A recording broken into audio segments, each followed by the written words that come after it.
Okay, I'm gonna be real with y'all. This video is big. I mean, you see the timestamp down there. You should know what you're getting yourself into should you wish to continue. If you're new here, let me explain why I let my Patreon crawl do its thing. Occasionally, I'll ask my viewers to give me songs to review, they'll throw me the comments, suggestions get liked, and then I pick the top 100 of these and rank them all in a monster of a video such as this one. If you want to participate next time, check back with me in like 5 or 6 months or something. Also, if you're a $5 patron, you get 24-hour early access to the suggestions phase, so check it out. Anyway, y'all should also know the drill by now, so let's just jump right into it, starting with Suffering.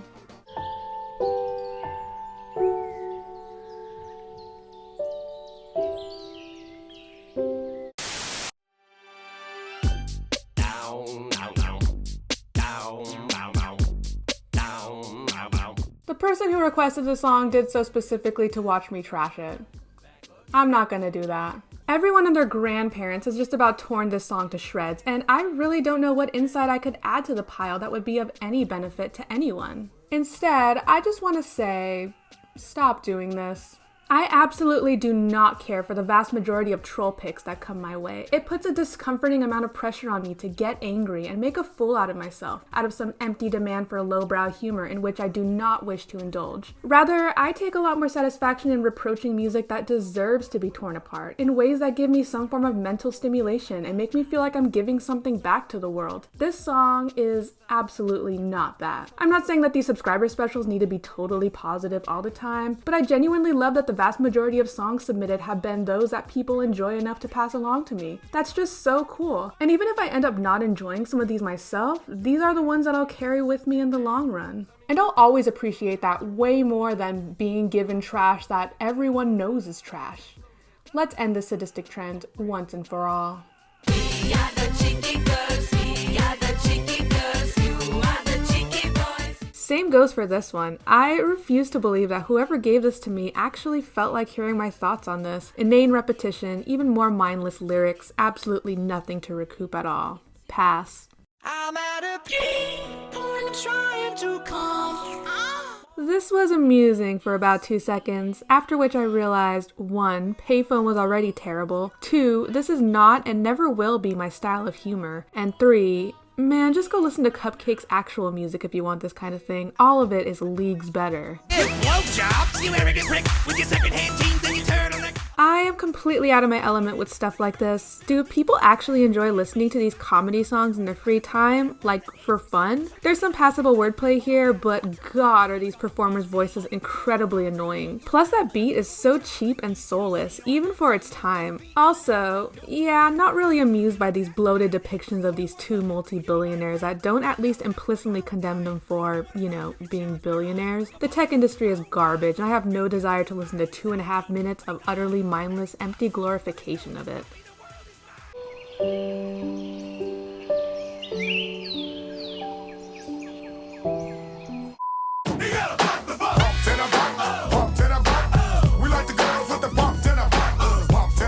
At this point in the 90s, we had surpassed any potential need for MC Hammer's ongoing existence. I'm far from the first to say it, but what the hell is he even doing here? This chorus is so extremely repetitive, maddeningly so, and this G-Funk beat really sucks. Moreover, this gangster rap tone is incredibly heavy-handed. Not a single second of this feels any bit smooth or relaxed, and I'm totally on edge the whole 5-minute runtime. Oh, by the way, yes, this is 5 minutes long. I'm completely over it by like the 1.5 minute mark though. Could you blame me at all?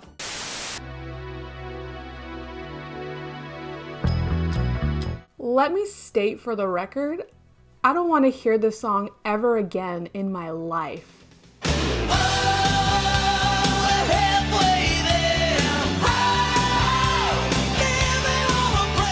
Seriously, I am so over like every second of the song, completely and thoroughly. It has been drilled into my skull so hard it no longer even registers as a song, more like a sonic parasite that has taken up a good portion of my brain space for 30 years. It's loud, obnoxious, and any bit of charm it once had has been completely scrubbed away by all the tiresome overplay. I've tried to justify keeping it out of bad, but nah, it belongs here. Y'all can keep this one.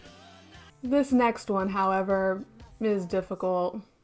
I'm dancing with tears in my eyes, just fighting to get through the night. God, it is so hard listening to this song. This era of Kesha's career is already an uphill battle for me, as I'm not big on that loud, overproduced club sound. But even so, I'll admit that there are gems in her back catalog that make good use of the aesthetic. And Kesha here does make it work. I am a fan of the whole crying in the club thing, that's for sure. But look, at the end of the day, I have no desire to hear Kesha sing lyrics about post-breakup sadness, internal depression, and self-loathing, all written and strewn over production by Dr. fucking Luke. I can see how this is interesting in theory, and I know for a fact that this commenter had nothing but good intentions in submitting this one. To me though, this sounds like a cry from help on Kesha's part, and that just doesn't make for a very enjoyable listening experience. So, screw Dr. Luke, y'all.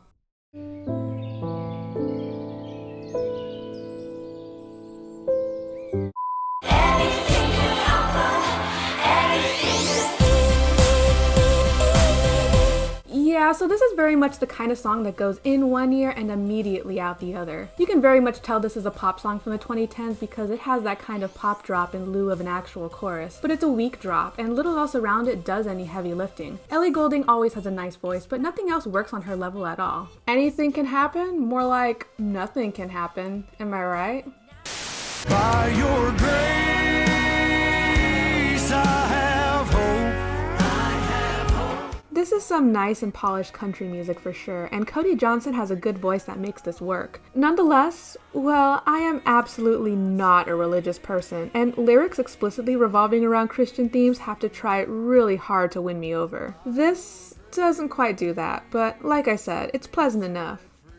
They see me mowing my front lawn.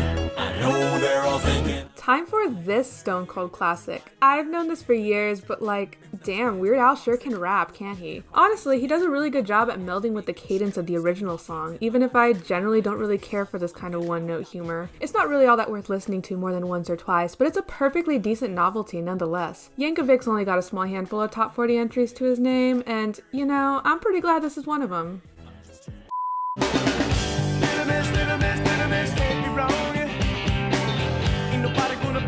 I mean, the song is nice, I guess. It's got a fun bouncy rhythm to it, and yeah, that chorus is quite the earworm. But otherwise, is this really giving us anything more than just crumbs? Anything more than a watered down sampler of that 90s funk rock sound? I'm also not a fan of how bitter the lyrics can get. I also catch a whiff of misogyny in there, at least in the lyrics I can decipher. Ugh, yeah, it's a big ol' meh for me.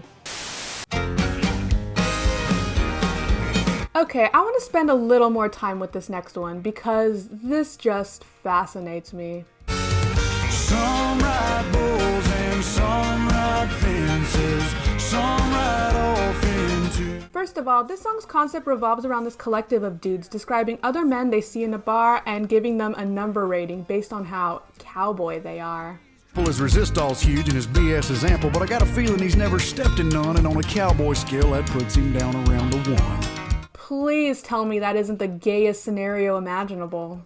Definitely not what they intended, but it amuses me nonetheless. Like the other Cody Johnson song here, it does sound nice. It's got a firm, rollicking groove, and while this general style of country isn't entirely my thing, there's some good chemistry between the performers. But I also think that it's a shining example of the epidemic of insecurity in country music, specifically among performers who are so wrapped up in proving how country they are to everyone in a 5-mile radius, their art suffers as a result. It's just a lot of empty flexing, and it gets very tiresome very quickly. Oh yeah, also there's this. If you really want to know who's the real John Wayne, well, that's the folks who serve and protect this great land. And on the cowboy scale, that's a top drawer 10. Yeah, military propaganda is the final straw to guarantee I was never ever gonna love this. Whatever.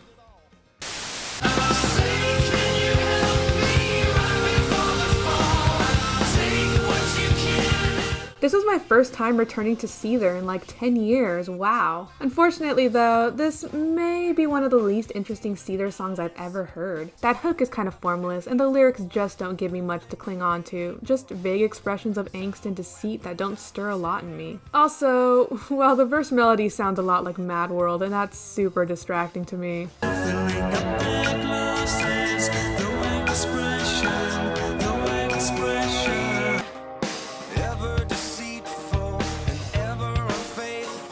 It's fine, but like, This Ain't No Remedy or Fake It, that's for sure. I'd probably just listen to those. I want to break free. I want to break. I mean, Freddie goes off on this hook, there's no denying that. He's Freddie, that's just what he does. Still, the song has always felt really empty for a Queen song, both lyrically and sonically. Just a few sparse poppy verses, and that's about it.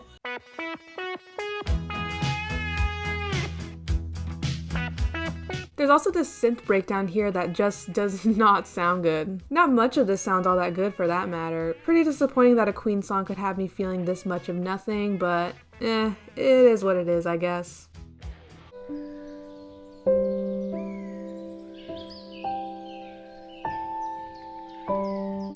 This cowboy's all alone, riding down that old two-lane. This is another very nice country tune. These types of messages about growth and perseverance always tug at the old heartstrings. Musically, it's a pretty standard country ballad and it eases on a rather steady trot through its runtime. It's unexceptional, but still, Warren Zeiders has a really nice voice, very fitting for the small handful of emotional turns the song takes. Nothing special, but yeah, it's a nice discovery.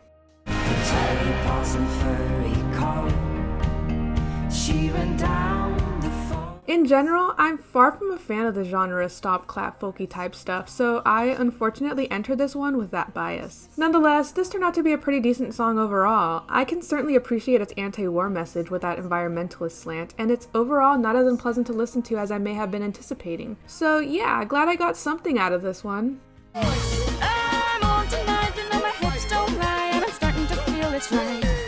Oh man, believe me when I say this song was everywhere at the peak of its popularity. It's pretty iconic, and in retrospect, that blending of 2000s pop and traditional Latin rhythms was pretty unique for its time, certainly less common than today. It's a cool sound, but besides that, this basically lives and dies on that hook. Nothing else surrounding it is extremely interesting, including Shakira herself, sadly. I guess Wyclef's verse is cool, but can you honestly say you remember anything about it? I sure can't. I don't know, I've never been super crazy about this one, but I also never minded it being around, so there we go. Let me crawl inside your veins. Returning to Billie Eilish's early material is an interesting experience. Her music in this time was so much less polished, but has also become a reminder of what made her so compelling in the first place. I personally find it hard to indulge in the kind of sonic minimalism she embraced at this time, but it certainly has its appeal. I'm especially entranced by that combination of her chaste, innocent vocals with the dark and sinister lyricism, all pairing with a production style that feels like there's something darker crawling beneath the surface. I'll stick with her newer material personally, but yeah, this is cool. Fingertips. Don't let this be our final song.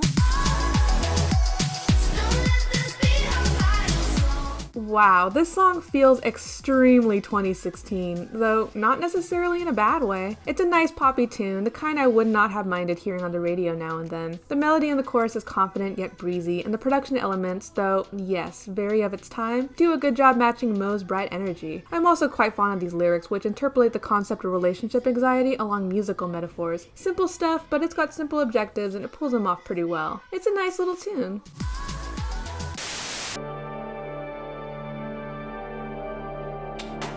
So, I think y'all should understand by now that my Linkin Park opinions are always going to be a little bit disappointing.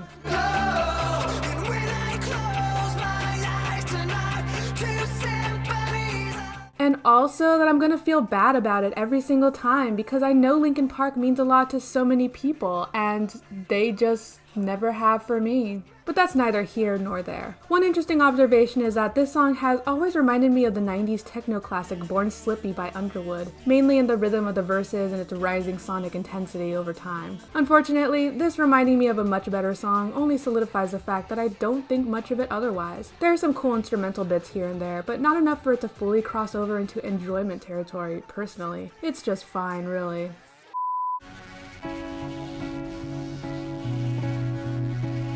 Man, I really wanted to like this one more.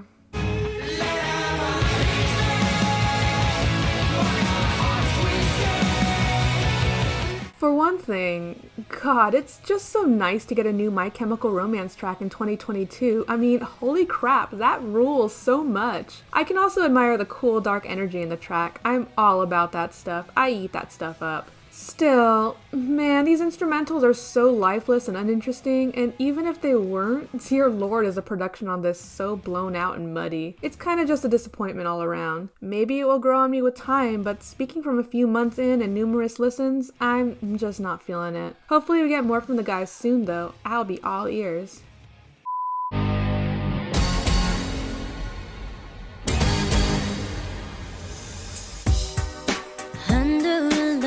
From my conversations with people, I sense that there's some debate over which version of this song is the most remembered. Some people are more familiar with the original version of Can't Fight the Moonlight. Others, myself included, bestow that honor to the Graham Stack remix. So, you know what? I'll review them both.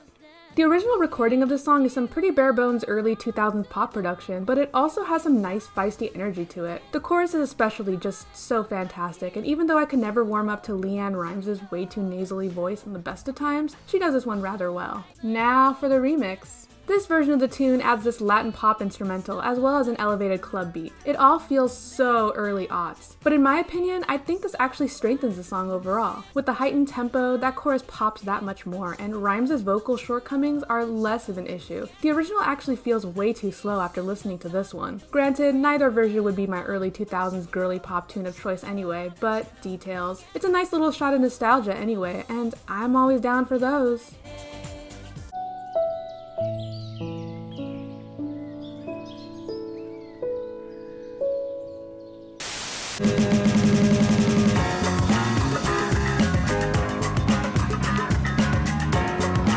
Fatboy Slim has a number of radio gems from the late 90s, and this is among his most iconic. The sample of Camille Yarborough's Take Your Praise is pretty damn inspired and works exceedingly well along this bouncy big beat production. Still, in general, this has always felt more like an exercise in sampling than a full-fledged song itself. Like a lot of Fatboy Slim stuff, this just kind of waxes and wanes for a bit, with little by way of a true satisfying payoff. Still, that's one hell of a hook, and that sure counts for a lot.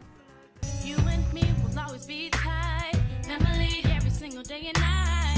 Even when you start to acting like This is usually the part where I gently scold y'all for submitting theme music for shows I have no recollection of watching. But like, I won't lie, this is pretty cute. Solange has such a sweet voice, and hearing her work this track at such an early age is pretty cool. Also, it's just awesome having the rest of Destiny's Child here as well. All these ladies have such great chemistry together. This is extremely mid-2000s hip-hop in sound, but it's also primarily a showcase for the vocalists, and a pretty solid one at that. They really didn't have to go so hard, but damn it, they did that. How bizarre! How bizarre! How bizarre! Ah, yes, this one. This is a pretty nifty 90s staple, although I never thought too much about it, to be honest. Well, I guess I do dig that guitar lick. It's very iconic. Aside from that, well, I've never been the biggest fan of this guy's voice, although it doesn't totally ruin the song. It's got a unique lyrical concept, detailing some bizarre happenings during a random road trip with the speaker and his friends, but I don't know, I guess I'm a little disappointed that it never goes very far with it. It always feels like the song could have hit harder than it actually does. Oh well, it's a nice groove anyway. get out right now. It's the end of you and me. It's too This is one of those childhood pop staples that I never minded, but also never really thought much in general. It has all the traits and faults of early to mid 2000s pop production, namely that really plastic stock beat that doesn't pull much weight musically. Nonetheless, wow, kind of crazy that JoJo pulls her own weight so well, considering she was only 13 here. But then, that also makes me wonder about the credibility of having these lyrics about infidelity and messy breakups come from such a young person, and I've thought about this longer than I think it deserves. I've let this one far in the past, but it's not unpleasant in the slightest, certainly a fine revisit. But I would walk 500 miles and I would walk 500. Seems like we're in the iconic retro pop jam section of the list here. This is a pretty straightforward love song at its core, but the incredibly bouncy melody and rhythm, not to mention the extreme Scottishness of these singers, make it that much more memorable than other tracks of its ilk. That chorus is so very sticky, and it's not hard to see how it's endured all these years. I never go out of my way to listen to this one specifically, but I have a good time whenever I do hear it play, and that counts for something.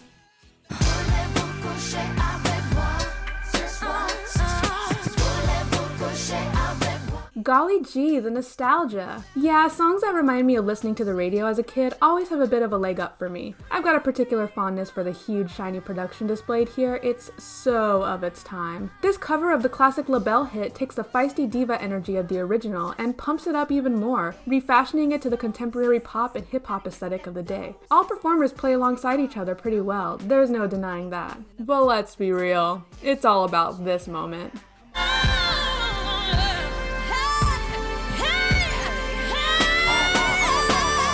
What an excellent use of your Christina Aguilera, god damn. I'd still probably take the original over this any day of the week, but like I said, huge props for the nostalgia. I got a story to tell, you know that I cherish these. Jesus, where did this one come from? I see niggas in this bitch starting popping bottles, getting drunk. This one's got a really wild concept, telling the story of a woman who robs her lover by collaborating with another man to help stage the robbery, with Wayne communicating from the perspective of the robber and Kendrick Lamar contributing a guest verse as his woman's despairing partner. I really dig the menacing vibe of this production, and Kendrick's final verse especially is just chilling. Despite all this though, well, this still has a healthy dose of that Lil Wayne misogyny I just can't vibe with. It's a pretty interesting track though, certainly a notable blip in both these artists' discographies, and well worth a listen. Oh, skate to me, baby. Skate, slide your way on. So yeah, Silk Sonic's album was pretty good, but in the most boring way possible. Look, I'm the old head of the community, so obviously I can respect and enjoy a good disco groove now and then, and that includes this one. The melody is slick and groovy, the production is so crystal clear, and all the notes are in all the right places. But the thing is, that might all be to its detriment. The retro baiting feels so extremely deliberate, it's excruciating. I want to feel something real in my disco classics. Give me some rawness, some slightly cheaper instrumentation, a voice crack here or there, something. Well, at the very least, I don't dislike this. It's a toe tapper for sure, really catchy stuff. And if Bruno and Pac get more people to check out some retro 70s classics on their own time, well, all the power to them. Even though fate never goes our way, I'm gonna get to you anyway. You gotta give it up for Rebecca Black for having one of the most graceful bounce backs in recent history. You go, girl. Anyway, haha. This is a nice song. It's a cool, collected type of pop jam with a steady groove that never tries too hard to impress. I will admit that Black's style doesn't always completely click with me, but she usually sounds like she's having a good time, and I can really admire that. Plus, this has got a nice message about persevering in a romantic relationship when it seems like the whole world is anticipating both parties to fail. There's something intrinsically very queer about these themes, and I can certainly appreciate that. Hell yeah, this is so cool. So when I put together my very first loose ranking of this list, this exact song fell right into the number 69 spot, which, haha, funny number. And it was just too perfect to pass on to any other song, even though it has been growing on me a lot lately. So anyway, here you go. You're welcome.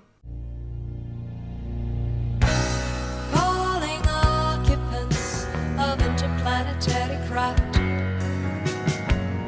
My god, this is way better than it has any right to be. If you're aware of this, chances are it's because of that One Train Records episode, but just in case you're not, well, this is a multi-movement 6-minute art pop track about interplanetary contact with aliens, and yes, it's recorded by the goddamn Carpenters. And I mean, at its surface, it sure does sound like a Carpenters track, just with a little more meat on its bones. The keyboards are here, just a bit washier, and they're accompanied by some string backing, shifting rhythms, and a fuzzy guitar solo. And Karen Carpenter sounds as gorgeous as ever, perhaps even better, considering that there's always been an inherent spookiness to her vocal style, which works perfectly here. Musically, this stays within the confines of what one would expect from a Carpenter's brand of adult contemporary, but wow is it peculiar. For the most part, it rides on its spacey vibe on a purely surface level, but it's an excellent spacey vibe, and I'm so for this. Would definitely recommend giving this a listen, if only out of curiosity. But like, it helps that it's genuinely a really good song too.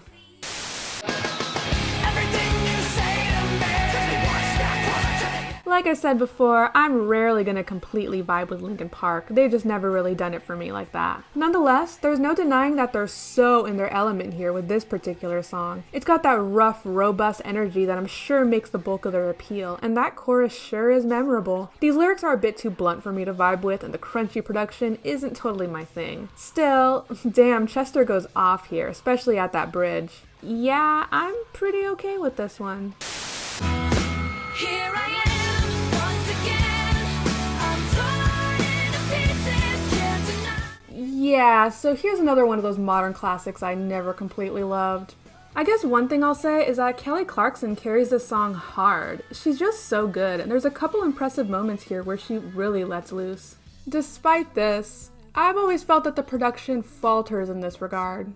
The instrumental is just so sludgy and never properly matches the rest of Clarkson's feisty energy. Still, it's a solid listen for her alone, and you can really feel the vitriol in damn near every line she sings. Even if I vastly prefer other songs from her, there's no denying that Clarkson was very much one of the shiniest stars of the aughts. Hell yeah.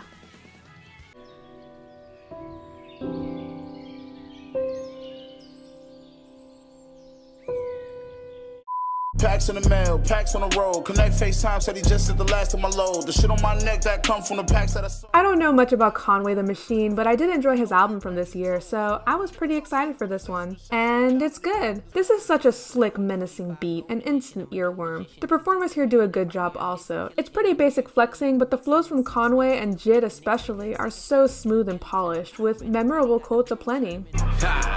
You so thirsty, you drinking poison, nigga. I do admit that it's a little weird that Luda is here. Like, what? But he also holds up his end pretty well, so sure, why not? This type of posse cut usually isn't my style, but I've enjoyed this each and every listen, so sure, I recommend it. So that's when I pull over on a Mexico with my new friends from Mexico. First and foremost, I just want to let y'all know that this word is a slur. If you're not Romani, please don't say it.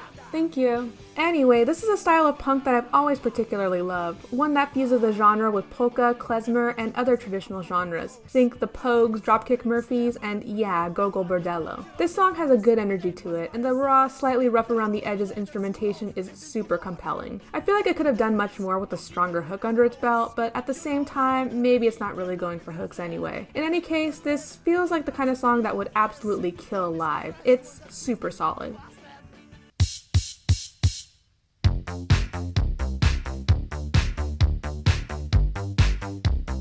Oh man, so funny thing about this song is that it is very important to Liz's musical upbringing. This track was the one that introduced me to New Order and may have single-handedly opened my eyes to a whole new world of 80s synth pop, specifically the darker stuff that lay just beyond the fringe of all those radio hits, and I'll always hold it in high regard for this reason alone. But you may be wondering, Liz, if this song is so important to you, why only number 64? Well, here's the thing. Over the past 15 years, I've listened to a lot more New Order, and nowadays, yeah, this is certainly baby's first synth pop, alright. It's cool, but feels relatively basic to me nowadays. The hooks are certainly untouchable, but in retrospect, the lyrics leave a lot more to be desired. I've simply grown into more intricate New Order songs these days. Give me True Faith or Love Vigilantes over this one any day. Even still, yeah, I'll always have respect for this one, that much is true. Can't knock 'em out, you can't walk away. Try desperately to think of the politest way to say. Lily Allen was so charming during her debut album era. This record got a lot of spins for me back in the day. I was definitely feeling all that cool genre experimentation she was doing. This song specifically could best be summed up as a proto-no. I recognize this guy's way of thinking. As he walks over, her face starts sinking. She's like, oh, here we go. Led by that sprightly piano sample and horn licks, Allen playfully grumbles about those annoying, unsolicited advances used by people trying to pick up others at a bar. It's a pretty simple song at its core, but it's got a cute sense of humor and a very catchy melody. Definitely helps that Allen's personality is just so infectious. She absolutely owns this track. Though it honestly might be a bit too catty for its own good, but like I said, it's catchy and cute, and for the most part, it succeeds at what it's trying to do. Definitely a neat little relic of its time.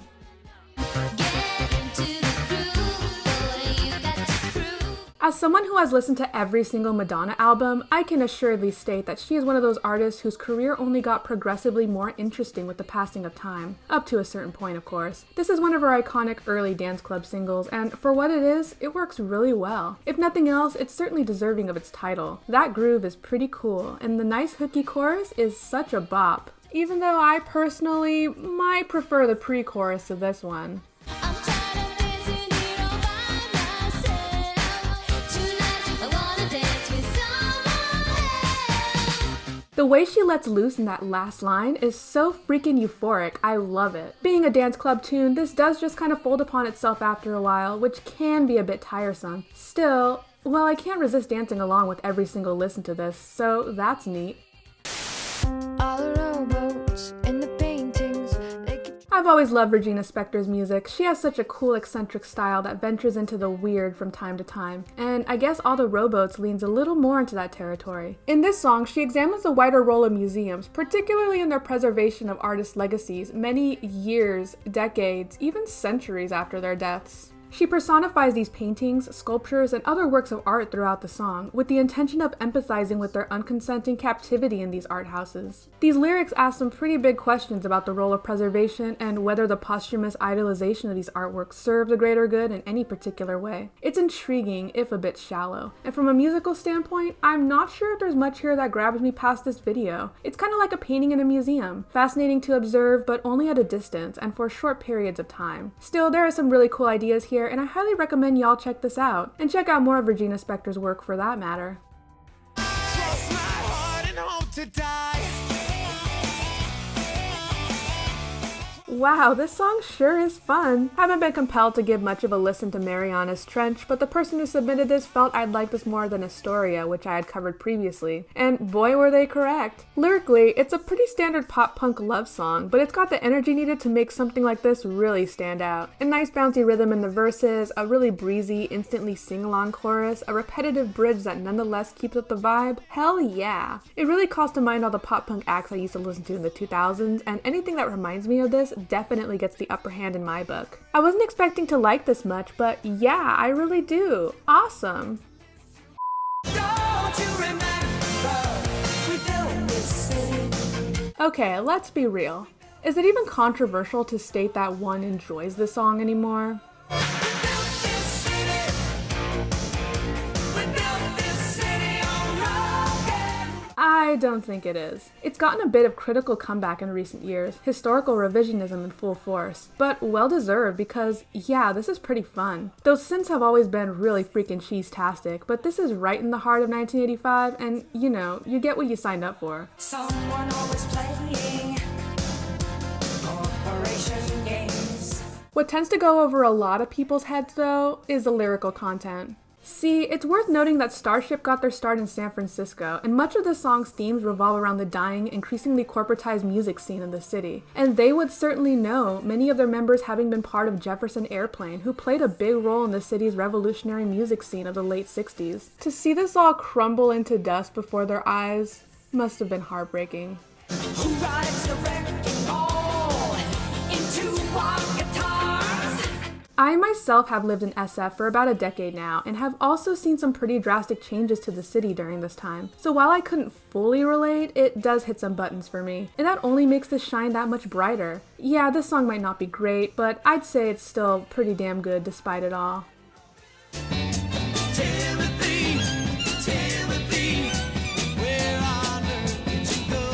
Yep, it's time for this classic one-hit wonder. This is a pretty simple sounding song at the surface, but there's some cool instrumental bits that really stand out. That guitar rhythm is super dope, and the ongoing progression of the backing horns make the rising action of the narrative really work. Also, goddamn, those strings go so hard. It's incredibly fun. And just so we're clear, yes, this is a song about the miners who maybe do a cannibalism. Even after the novelty of the early 70s shock value has faded, it's still an inherently absurd concept and gives it that extra shot of memorability. It's a fascinating little relic, certainly for its time, but also just in general. Sometimes I wonder if I should be medicated. I like the song pretty alright upon first listen, but I gotta admit, it just keeps growing on me more and more. This has got a really cool groove that gets my foot tapping. It actually reminds me a whole lot of Dog Days Are Over in a way. Florence herself sounds great, and she rides along this wave very strongly. But what continually grows on me the most are these lyrics. To exist in the face of suffering and death and somehow still keep singing.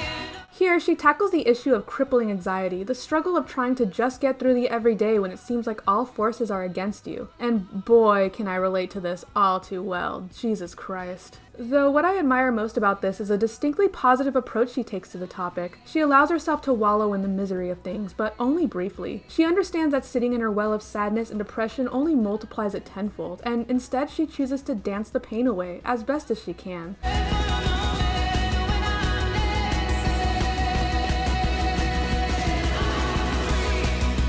It's a positive approach that nonetheless doesn't feel naive or preachy. Rather, it makes me want to embody this feeling as well. This is definitely one of the most empowering songs I've come across lately, and I'm really grateful to have done so.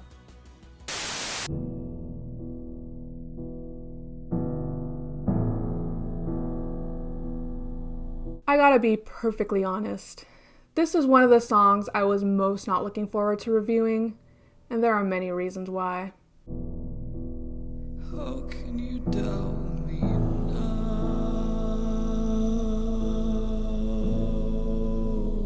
How can you? In general, lingua ignata's style of music is not really what I gravitate toward, just from a personal aesthetic standpoint. Nonetheless, I have nothing but the utmost respect for her art. I can't really think of many other artists who made music so raw and untethered, even uncomfortable. And yeah, that's another reason why I've been dreading this one.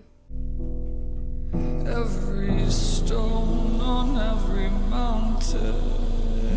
This song is intensely hard to listen to. The instrumental is mostly just a thudding piano and some stray percussive elements, with Ignata's vocals front and center, and she sounds incredibly wrecked the whole way through, from her deep drones at the start to her intense screams later on. I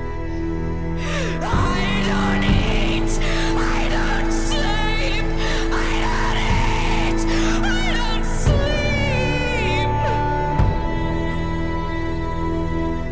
Generally speaking, this is a song about betrayal, a raw expression of pure, unfiltered hatred towards someone who's hurt her. And placing this in context with some more recent public confessions of hers, it's hard not to draw those connections to this particular song. And I cannot emphasize enough just how tough of a listen this is, even tougher with this subtext in mind. But more than anything else, I want to stress even further just how important this song is as a work of art. During the process of recovery from past trauma, much of the burden is often placed on the victim to find a place of forgiveness, to reach a point of presumed enlightenment in the healing process. But the reality is, sometimes survivors just don't have the mental or emotional capacity to forgive such cruel actions placed upon them, and that's okay. This song doesn't beg forgiveness. It's entirely uncompromising, an extremely brutal depiction of the pained, broken feelings that victims often have to live with for the rest of their lives. I may not ever find the need to come to this song on my own time, but I still have nothing but the utmost sympathy and respect for Ignata, and I wish nothing but the best for her.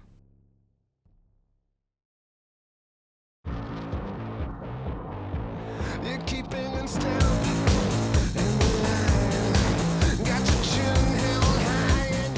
Man, I hadn't listened to this song in quite a while, and it's kind of incredible how well it holds up. I mean, yeah, the sound itself isn't really much to marvel at. It's that kind of one-note, watered-down industrial rock that was pretty commonplace for the mid-2000s. What if this whole crusade's a charade?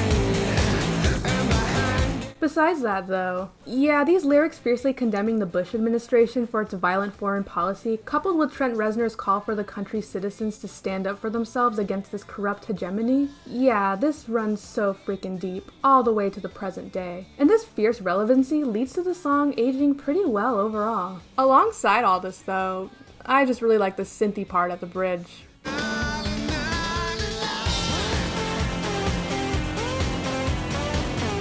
Yeah, that's the good stuff.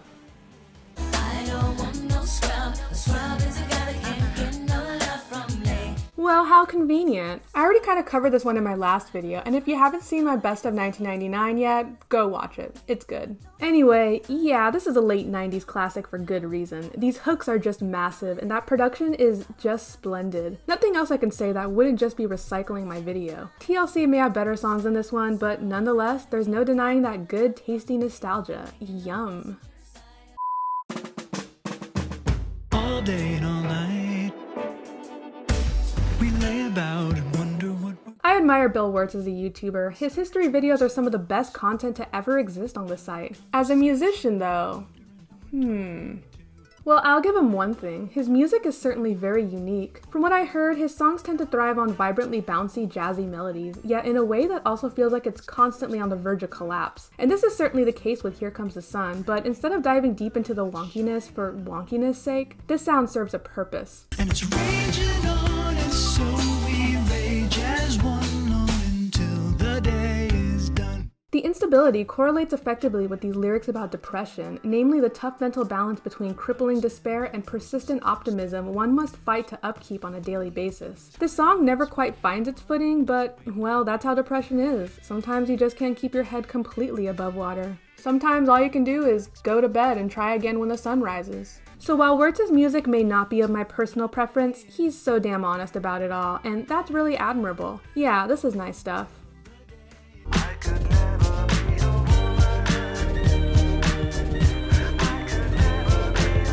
I've talked for quite a while about a number of entries already, but for this one, I don't have much to say except that this song is a bop. For one thing, well, a man singing a hook like "I can never be your woman" has such irresistible queer energy. I am all over it. But beyond that, it's a pretty straightforward heartbreak song set over a basic squelchy dance rhythm and some piano chords. At its surface, there's really nothing too extraordinary about this one. But I don't know, I've always really just enjoyed the song. It's pretty catchy, and the sample of the 1930s Al Bowley standard is just clever. It's really good, radio-friendly 90s pop, and that's all I can ask of it, really.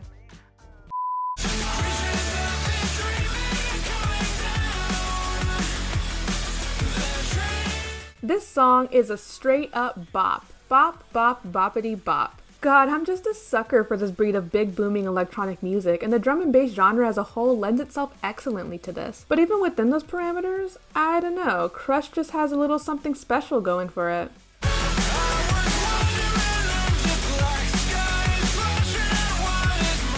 I dig the big emotions presented here, definitely helped by said instrumental as well as the vocalist. Initially, I honestly didn't vibe a whole lot with the singing, but after a few more listens, it's grown on me a whole lot. Yeah, just like with Your Woman, I don't have any close analysis with this one. It's just really, really fun.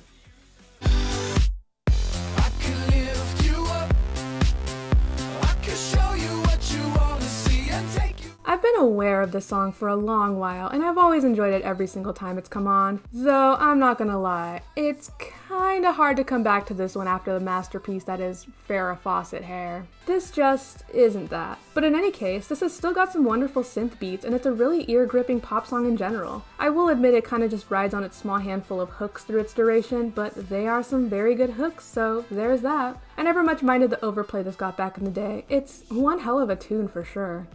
Show me if you want me, if I'm okay.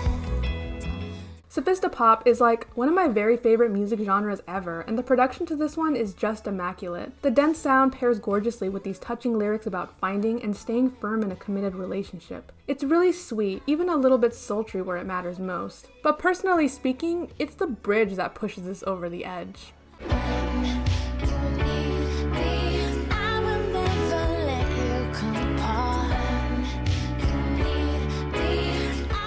Just some really breathtaking stuff. This may not be among my favorites of Jepsen's repertoire, but it's a damn good song nonetheless.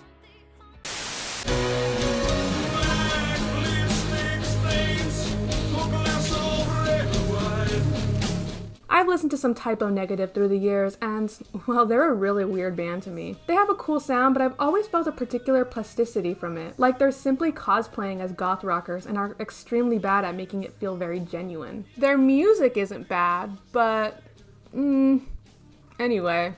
All this is to say that this is a pretty slick tune. It has that fuzzy guitar drone for which I can always count on this group, even if the lyrics are pretty lacking in emotional punchiness, which is something else for which I can always count on them. Don't want to nag too hard though. This song plays around with its aesthetic in enough interesting ways that I'm rather engrossed with each listen. It's a great sound, one that I'd particularly vibe with on gloomy days, and I'd gladly give it some more revisits in the future. Don't shoot me down. You so motherfucking dangerous. You so motherfucking. Tyler, the Creator's artistic growth has certainly been fascinating to watch. I really liked Igor, and even though I think I prefer Earthquake and New Magic Wand over this one, A Boy Is a Gun is quite great as well. I absolutely love this hazy aesthetic that songs within the genre of cloud rap tend to encompass. That raw, cluttered, almost amateur sound to all the samples here is really interesting to me. To be honest, this one does kind of play its cards pretty quickly, but the lyrical progression of the insecure relationship featured throughout is truly fascinating indeed. Like I said, not my favorite Tyler track, but a super solid Tyler track indeed.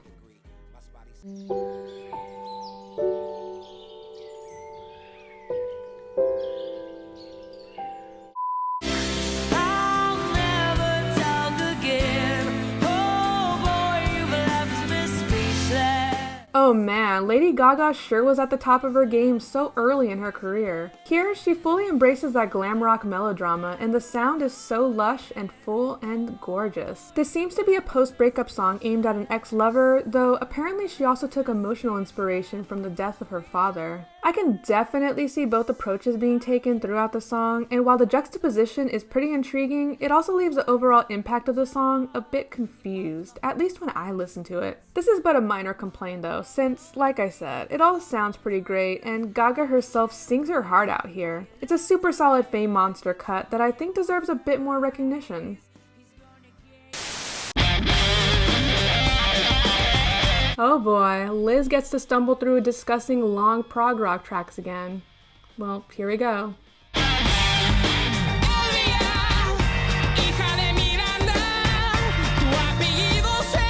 I really like the Mars Volta. I've been going through their back catalog lately, and damn, they were just so freaking cool at their peak. This song is one of the centerpieces of Francis the Mute, and it's always felt like a bit of a marvel to me. It's so wrapped up in that rapturous desert energy found through the whole of Francis, of which I just can't get enough. Ultimately though, it's all about the instrumentals here.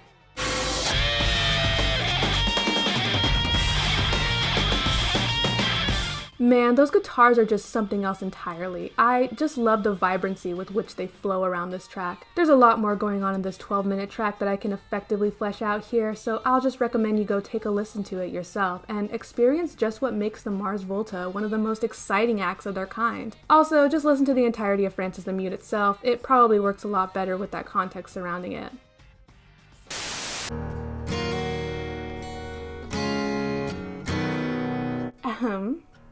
Natalie Maines was right, goddammit. I'm not ready to make nice. I'm not ready to back down.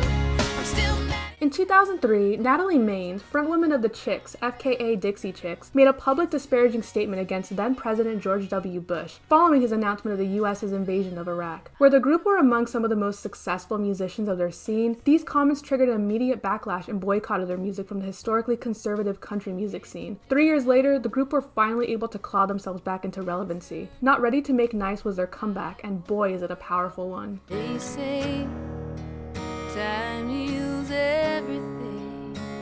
Honestly, this style of country has never been my favorite, but the thrust that the Chicks put into this tune is incredibly compelling. It's uncompromising and unapologetic, as it absolutely should have been, and it sounds great to boot. Honestly though, this is a track for Natalie Maines, and she sells the hell out of this one.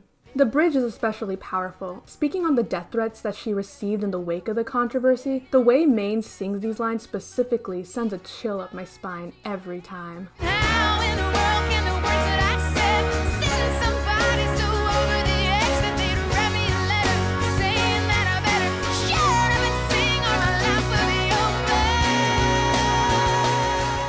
This sure as hell left an impression on me and proved that the Chicks truly were a force to be reckoned with. It's really important, fiercely relevant, and so, so good.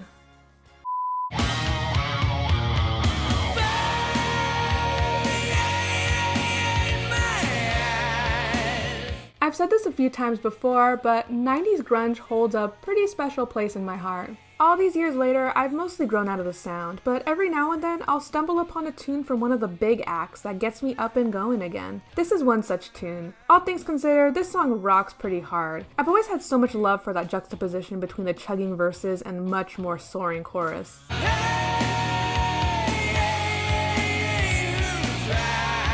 And probably goes without saying that Lane Staley sure had a voice on him, dear lord. This isn't my favorite Alice in Chains song Under the Sun, but it's pretty cool and undoubtedly an iconic track of this era. Hell yeah.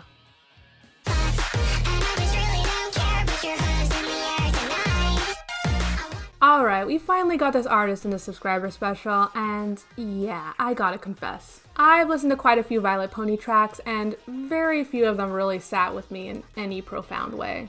Nice stuff, but mostly in one ear and out the other, which I know is totally a me thing. Hyperpop be that way sometimes. With that said, this is really good. It's got the hyperpop glossiness and the heaps of colorful energy that comes with it. Now, I'm as far detached from anything My Little Pony related as one could be, and any references to the franchise tend to fly way over my head. Nonetheless, God, I am so vibing with the lyrics about living and thriving in a hopeless world despite, well, the hopelessness. I go absolutely wild for that stuff. Also, just a little side thing. This ends in a fade out. I love fade outs. This song is just so wonderful indeed. Be gay, do crimes, y'all. It's like I'm powerful with a little bit of tender. And speaking of gay, That's just the way you make me feel. That's just the way you make me feel. That's just the way you make me feel. yeah, a lot of the entries y'all have given me have firmly ensured this to be the queerest subscriber special thus far, and I'm not complaining. You all did this. Be proud. Anyway, man, Janelle Monáe is the absolute coolest, aren't they? Make Me Feel is one of their strongest, most immediately iconic cuts, and it's not hard to see why. It's got some amazing Prince energy to the whole thing. It's so decadent, and Monáe owns this vibe hard.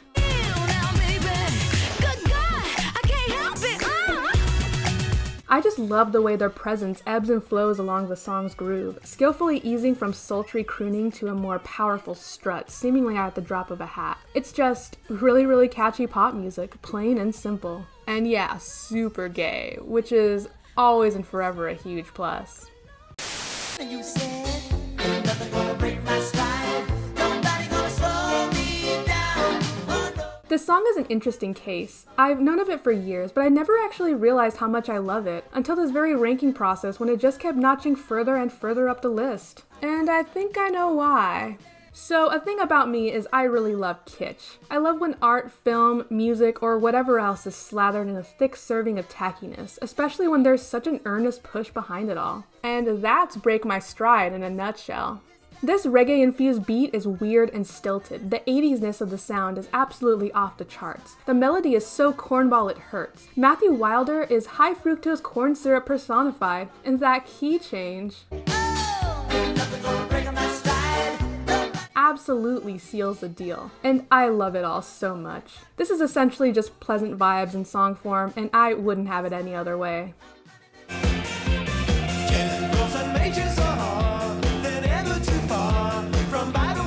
Oh yes, I finally get to talk about one of my very favorite 80s bands. Guys, XTC are so underrated. Dig into any portion of their back catalog and I guarantee there's something for everyone to love. One of my favorite qualities of XTC is just how effortlessly these guys seem to craft a hook and relentlessly drive it into my eardrums. And that's certainly the case with Generals and Majors.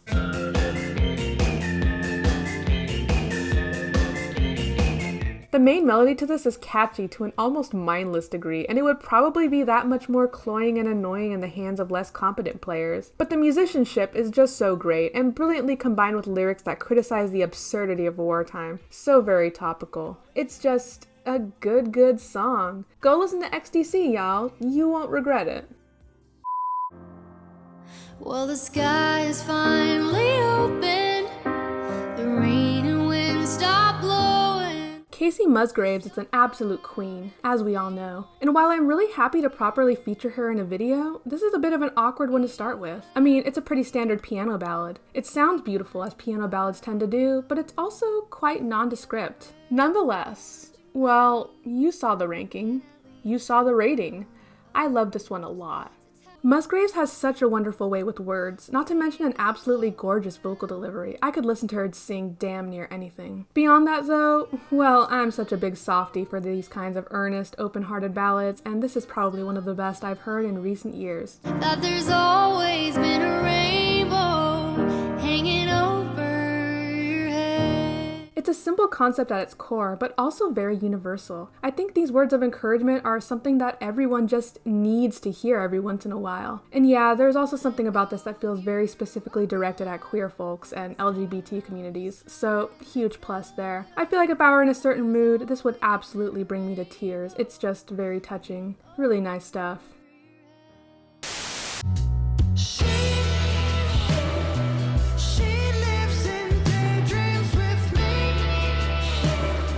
God, it's almost ridiculous just how better of an album Fine Line is compared to Harry's House. It's just so obvious. I always thought the former was a very good album, although, yeah, this track always stuck out to me in particular, and if you've been paying attention, it's probably obvious why. Yes, for a memory, a woman who's just in his head.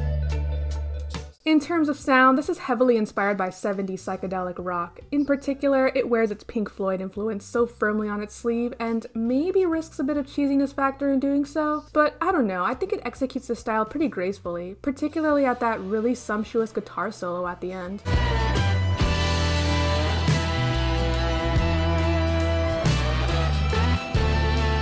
Additionally, well, this is a song about being genderqueer. We can all agree on that, right? I do get a sense of a desire to connect with a feminine identity on some intimate level, while constantly at war with gender conditioning and external expectations. And like, okay, that maybe isn't the intention, and I certainly can't relate to this myself. Hell, I spend most days trying to be less in touch with my feminine side. But also, I get a sense that I'm not the first person to make that interpretation, and I think it's a valid one anyway. I will admit that these lyrics feel a little bit emptier than I would have liked, but it also professes some pretty big ideas with just a few words, so perhaps that's not too big of a setback after all. All in all, it's a very cool song. Not perfect by any means, but the kind that I imagine really means a lot to someone out there.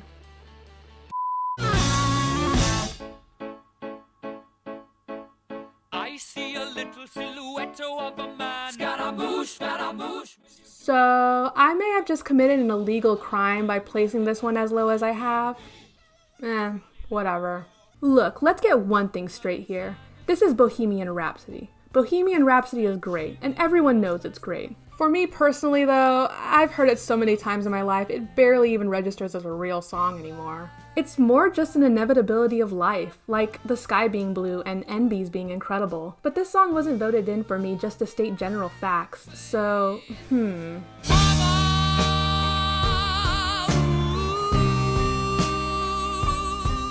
I guess I will say that even though this has been overplayed to death at this point, that first section in particular still hits very hard each and every time, especially because Freddie Mercury gives an incredible performance, and then it makes me think of Freddie Mercury and I get sad all over again. Other than that, well, it's Bohemian Rhapsody. What the hell else do you want me to say? If you've somehow never heard this, time to crawl out from underneath that rock already. And if you have, well, you know the deal. Let's move on.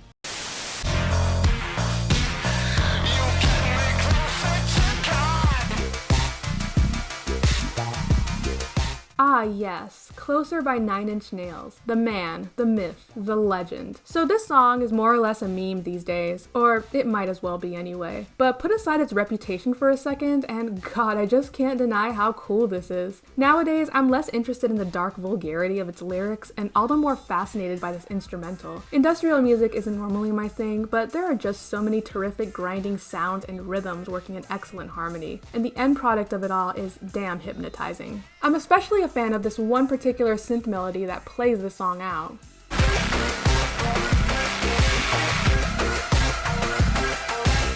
This synth line is a total earworm and a half. I love it a lot. There's something inherently so addictive about this song, and it's easy to see how it stood the test of time all these years later. Hell yeah! I've got a ticket to the moon. I'll be leaving here. Considering that this same person gave me an Electric Light Orchestra song for my last subscriber special, I'm gonna assume they're a bit of a fan. Anyway, much like with Shangri-La, this is another ELO song on the mellower side of things, though with much darker undertones as the lyrics specifically convey a more introspective, death-centered edge. Wondering sadly if the ways that led me here could turn around. It presents this through that familiar flavor of theatrics Jeff Lynne does so well, and while none of the instrumentals here is as strong as Shangri-La's best moments, it's got that rich, lush sound that I can always vibe with. The emotional core is really strong, and while the hook is weaker than I think I'd like, I'm nonetheless pulled into its atmosphere from start to finish. It's a beautiful, sad little song. Highly recommend checking it out.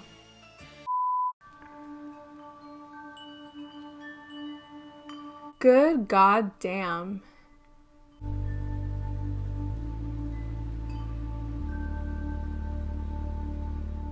I bore witness to all the acclaim over Porter Robinson for the past little while and had listened to enough to conclude that he probably wasn't for me. That all changed when I heard Sea of Voices. Now, this is the Porter Robinson track I've been looking for this whole time.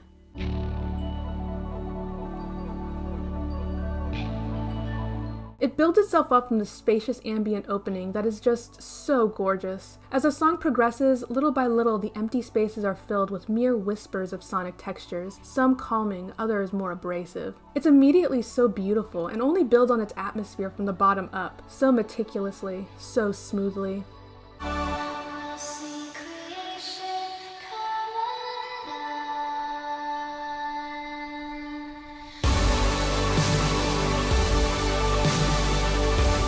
Then it all comes crashing down in a steady, staticky rhythm, so massive and just mind-blowing. It's a song with a narrative, allowing the listener to dwell in the comfort of the soft synths in the first half, only to deconstruct it entirely in lieu of something newer, brighter, more exciting. The payoff to this development is incredibly satisfying. Even after multiple listens, it doesn't fail to bring a chill up my spine. Really nice that I can say I finally found a Porter Robinson track I genuinely love. I imagine your dead body lying in my bed, and I know the details why you had to go. Rarely have the opening lines to a song entrance me as immediately as this one. Fortunately for me, the rest of the song also delivers.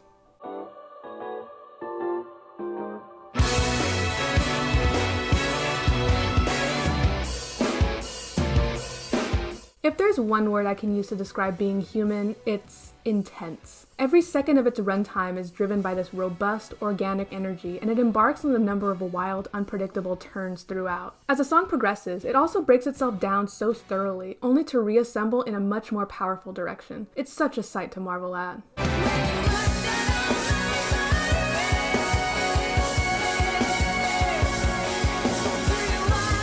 Additionally, I'm a big fan of huge vocals in music, and this one scratches that itch just right. Also, the instrumentals are just so layered and interesting. Seriously, every listen I give this one, I notice certain little subtle details I never caught before. It's just mind-blowing. The whole song is such a breath of fresh air and a wonderful introduction to this group. Please seek it out yourself.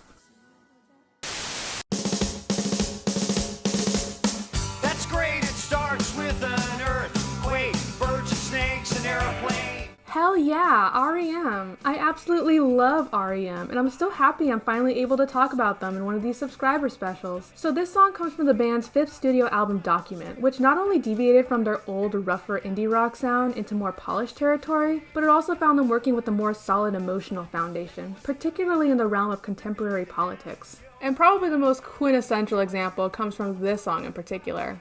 Light a candle, light a motor, step down, watch your heel crush, this means no. Its most prominent element by far are the rapid-fire lyrics, which come off as plain gibberish to the naked eye, but work in crafty ways to condemn various aspects of society and politics of the day. Enigmatic lyricism is nothing new to the band, but this is taken to its absolute extreme here, and the results are incredibly deranged. The ramped-up instrumental also works underneath Michael Stipe's vocals so well, and the end result is a humorously cynical jam for the ages. It's not as focused or scathing as it is plain chaotic, and it's such a fascinating approach. I love it.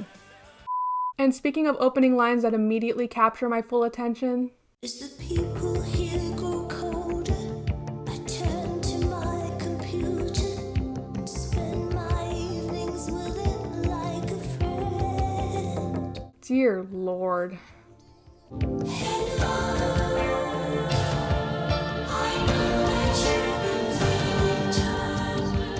Without further ado, here she is. This Sensual World is a difficult Kate Bush album to parse because, unlike with previous albums, there's so much less overt reliance on any extravagant production. As a result, most of the emphasis lies on Bush's vocals and lyricism. Fortunately, she's a fantastic storyteller, and deeper understanding only further proves this. Never felt such pleasure, nothing else seemed to matter. This song is an incredibly fascinating meditation on society's escalating reliance on technology to find a human-like connection, increasingly neglecting the outside world as they do so. And keep in mind, this song was from 1989. Definitely some forward-thinking songwriting right here. In terms of music, this brilliantly melds a soft synth-pop instrumental with the more organic sonic elements to create a sense of warmth within the song that may have otherwise come off too cold and calculated.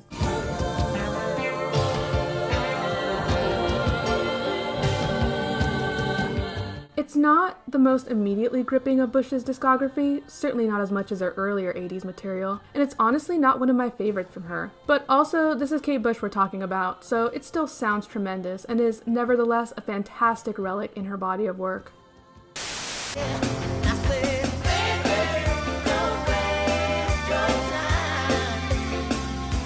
Sign of the Times is Prince's best album. I will not be hearing any arguments. There are just so many bangers across this record, it's amazing. And this is one of the bangers. It has a typical Prince brand of sassiness and swagger, speaking from the perspective of a narrator who encounters a woman looking for a post-breakup hookup, which he rebuffs. This is some top-notch backing music for sure, with a ton of bouncy hooks and rhythms moving around in the verses.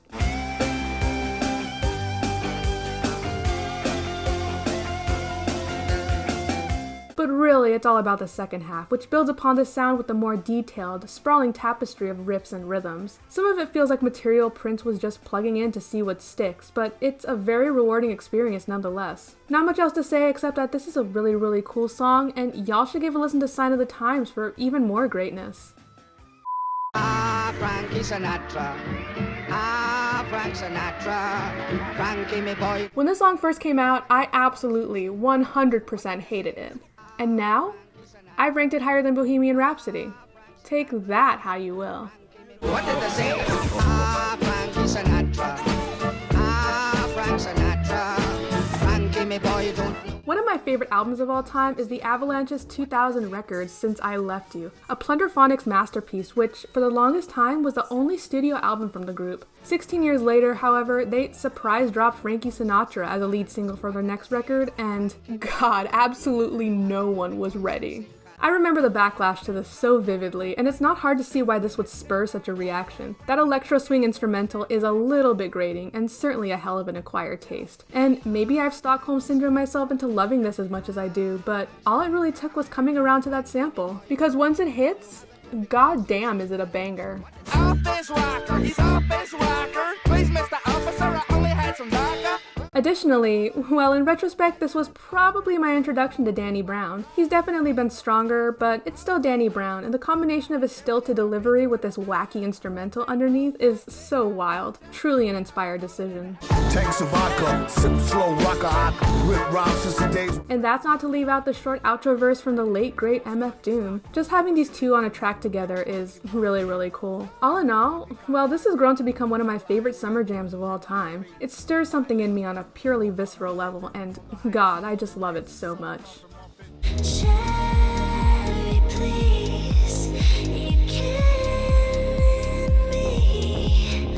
That Magdalena Bay album from last year is one hell of a ride. Most of it utilizes some pretty conventional pop music methods, but imbued with the darker, apocalyptic energy that is just invigorating. It's really like nothing else I've heard before, and Cherry is a good example of what makes it so great. Threading through these warm, pulsing beats are some pretty crushing lyrics, replete with references to isolation, debilitating depression, and painful regret. And both the sonic and lyrical qualities work hand in hand to create an absolutely propulsive listening experience.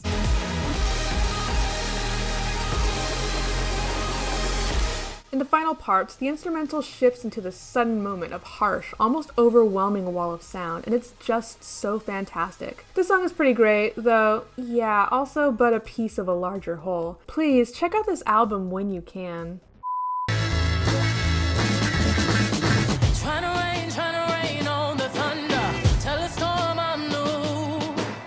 In the wake of Beyonce's comeback, I've been going back and revisiting various Lemonade tracks as of late, and damn, it really is that album, isn't it? I'm also starting to find myself reappraising tracks I may have previously undersold, and my god is Freedom one of them.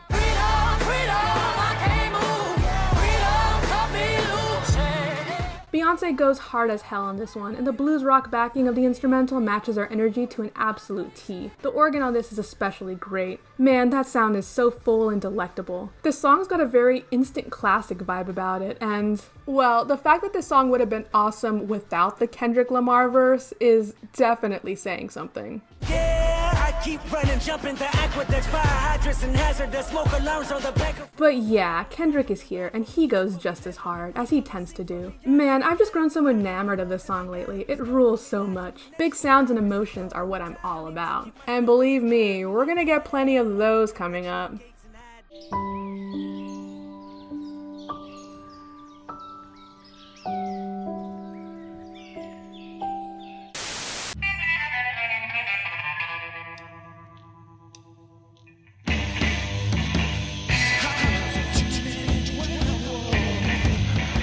As a lover of old school rock and roll, classic punk music, horror movies, and all-around chaos, the Cramps fit into a very perfect little niche for me. Admittedly, the band is pretty inconsistent as far as their overall quality is concerned, but they have a few spooky bangers under their belt, and this is one of the very best. I love these pounding primitive drums and eerie guitar licks, fitting excellently with Lux Interior's vocal chops cavorting all over this mix.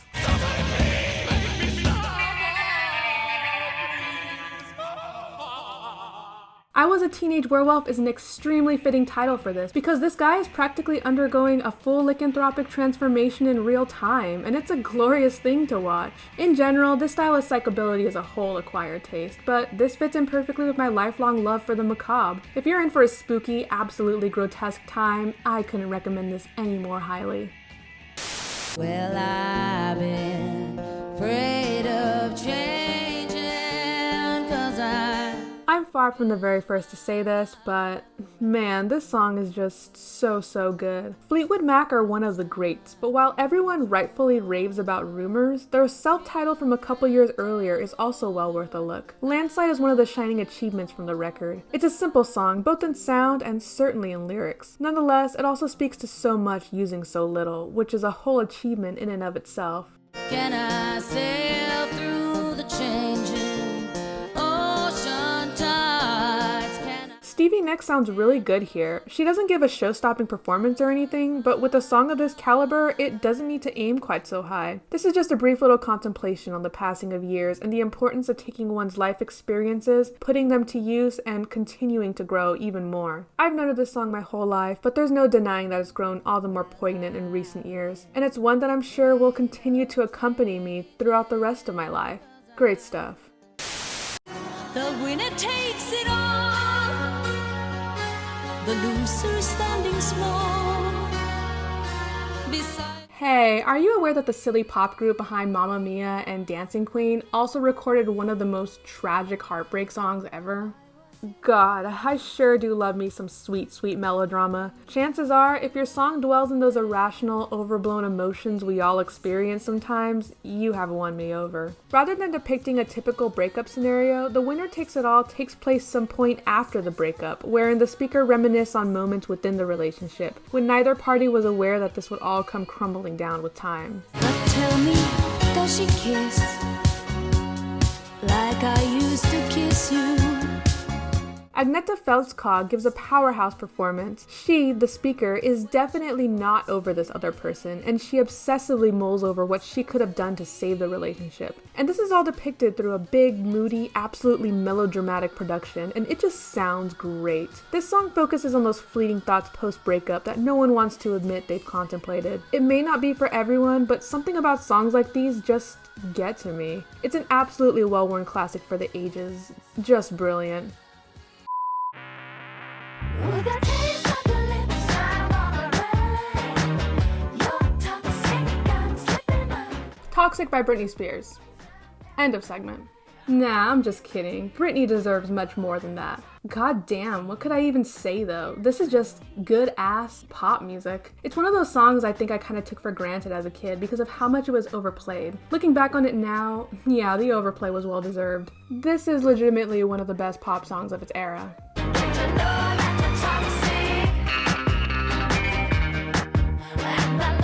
Every part of this absolutely, effortlessly slides into place. It's so hip and slinky. That lead string line is amazing and feels almost pulled from another dimension. Along with this, well, the melody hooks are just exquisite, and Britney was absolutely the perfect choice to take them on. But like, I'm literally not saying anything y'all don't already know. Toxic by Britney Spears is exactly what it says on the tin, plain and simple. God, what a banger. And I took a troubled track. Amy Winehouse deserves so much better, y'all. We only said goodbye with words. I died 100 times. Her style of retro pastiche was just so cool, incomparably so, and Back to Black is most likely her masterpiece in this regard. It's a brilliant presentation of that glossy 60s style pop with the gloomier, morbid edge that mirrors the dismal lyrical content, offset by the smoky, soulful vocals of Winehouse, who sells this completely and thoroughly. I love you much. It's not enough. Her voice was truly wise beyond her years. It's goddamn incredible. In terms of content, this is a pretty hard-hitting heartbreak song that forms parallels between post-breakup depression and frequent references to substance abuse. It's an incredibly catchy, crafty tune with some really unsettling edges to it. And yeah, I'm not gonna deny that her early death also colors my impression on this song that much more. Jeez. We only said goodbye with words. I died 100 times. My favorite part of the song has to be that final chorus, where the strings really swell up under the mix and give the song that final emotional push. It's definitely incredible and fully worth all the accolades through the years. God, she was so great.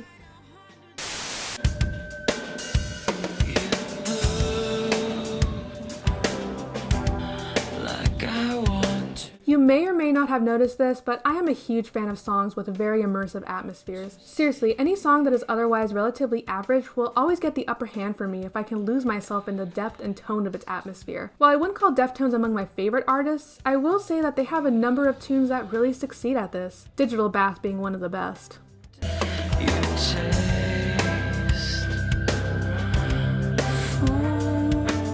The ambience is extremely addicting. The verses demonstrate this unique spaciousness that sound like they were recorded inside a cave. The drums are eerie and pulsing, the guitar tones gloomy and depressive, practically dripping off the walls of the mix. And Chino Moreno's vocal performance along it all, dear lord, is it the most achingly sensual thing I've ever heard in my life.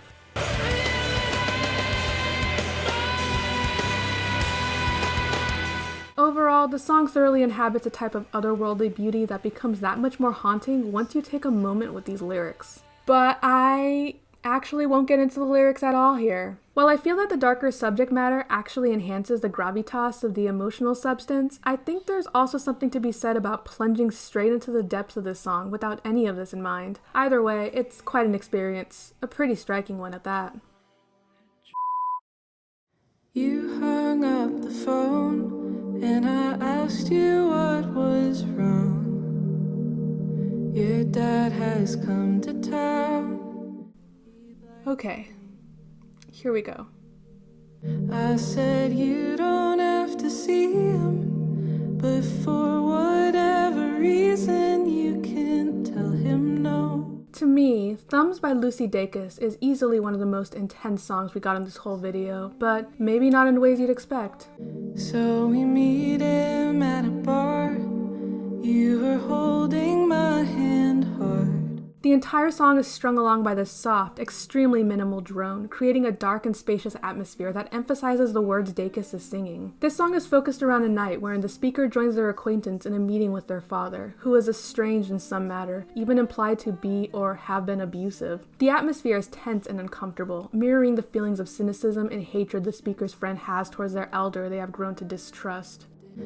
I would kill him If you let me, I would. The speaker of the song emphasizes their love and commitment toward their companion, often with lyrics that get pretty visually intense. And well, I'll just come out and say it. I grew up having little to no relationship with my own biological father, and these feelings of tension and discomfort with even thinking about his existence, much less meeting him face to face. It's incredibly fucking relatable. You two are connected by a pure coincidence. Dacus addresses these concerns with such brutal honesty, it's pretty incredible. But much more than that, she offers a message of support for others in this situation, not just within the narrative of her song, but for anyone else listening. Being totally honest, the final line of the song almost always brings me to tears. But you don't owe him shit, even if he said you did. The song's emphasis over never feeling an obligation to love those people, even family members who have hurt you, that struck a really heavy chord with me. I appreciate it a lot. And it's a song that I sure as hell wish I had when I was a kid. I have no idea how this song comes off to anyone who couldn't relate to it, but to me, goddamn, it's something special.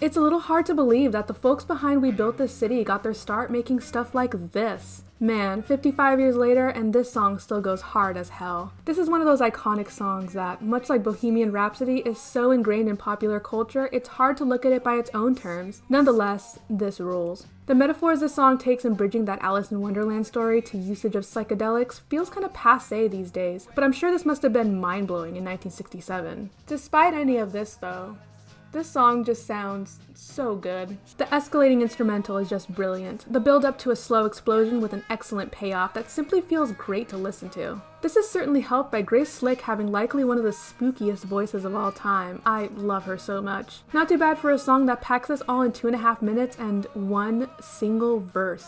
God damn, this is just a mind-blowing song in general. It's impossible to deny.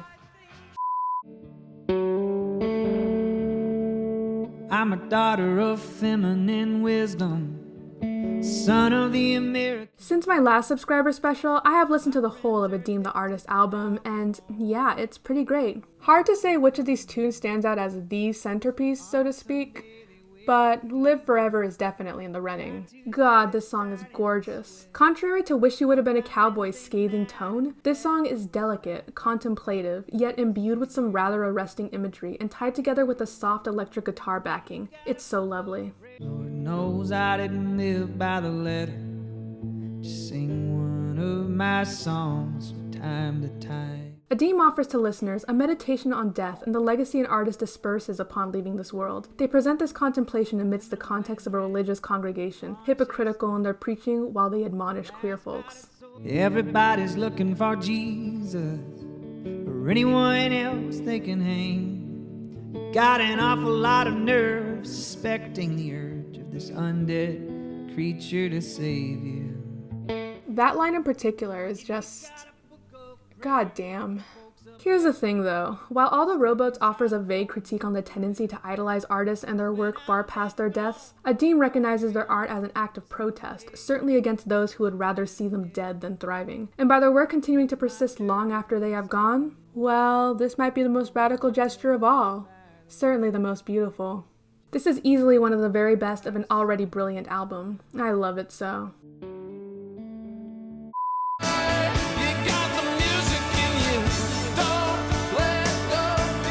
Oh, how convenient. Yet another song I talked about in a recent video. I guess these two commenters just couldn't wait until my video dropped. Once again, best of 1999.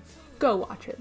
I can't really add too much more to the commentary therein, except, well, more than any other song on that list, quite a few people have remarked on how glad they were to see that I had mentioned it. I like to think that it's that uplifting quality that has particularly touched so many, because it sure does do a great job at that. Also, somehow, I forgot to mention my very favorite moment in the entire song.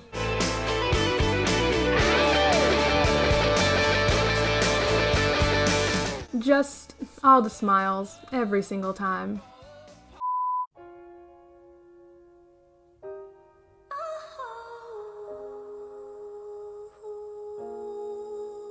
Here's another one of Kate's sensual world ballads, and probably her most famous. Much like with Deeper Understanding, the depth in production is largely pulled back, with little more than a piano and some synth washes tracing the outlines of Bush's delicate voice. I stand outside this woman's work. This song is presented from the perspective of a man who's just received the news of his partner undergoing a difficult childbirth. As the titular line goes, he stands outside this woman's work. He could never know the physical turmoil of childbirth, but he nonetheless does carry his own unique pain. All the things I should have said that I never said. All the things we should have done that we never did. The speaker cycles through a number of emotions: anxiety over the safety of his partner, regret over his past personal misgivings, all tied along with the explicit suppression of his emotions due to outside expectations of masculinity. I should be crying, but I just can't let it show. It continues with Bush's career-long motif of the desire for men and women to understand each other, and it is just beautiful. The production is gentle and tender, but ebbs and swells at just the right moments, particularly effective during that magnificent climax. And all this without even mentioning Bush herself, who just sounds fantastic. Yet another notch in her collection of absolute classics. Damn.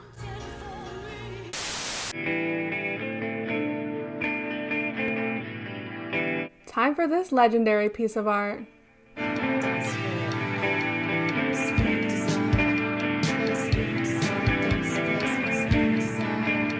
Teenage Riot by Sonic Youth has this absolutely beautiful opening, almost as if the song itself is suspended in a dreamlike state, unlike any I've ever heard before.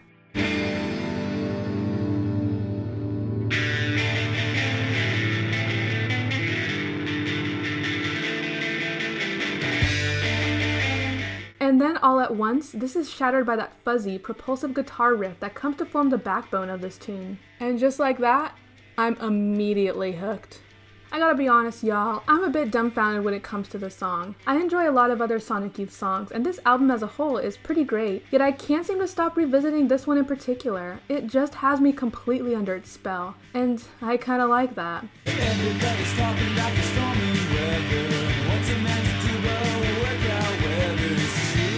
I think much of it has to do with the mood of this track. It demonstrates just the right amount of rebellious vigor, while still being accessible to someone like me, who is far separated from their careless teen years. It's energetic and fun, with just enough of an ironic slant to keep things interesting, but not so much that it's obnoxious. This is just one of those songs that manages to be both uplifting and melancholic, and I definitely get a kick out of my melancholic bops. It's a love letter to the vibrancy of youth, injected with a more seasoned, deep-seated acceptance that we all will die someday. I don't know, I'm a fan of noisy rock music with big hooks, and in ways I may not ever fully interpret, this scratches that itch so perfectly. Always has, and I think it always will.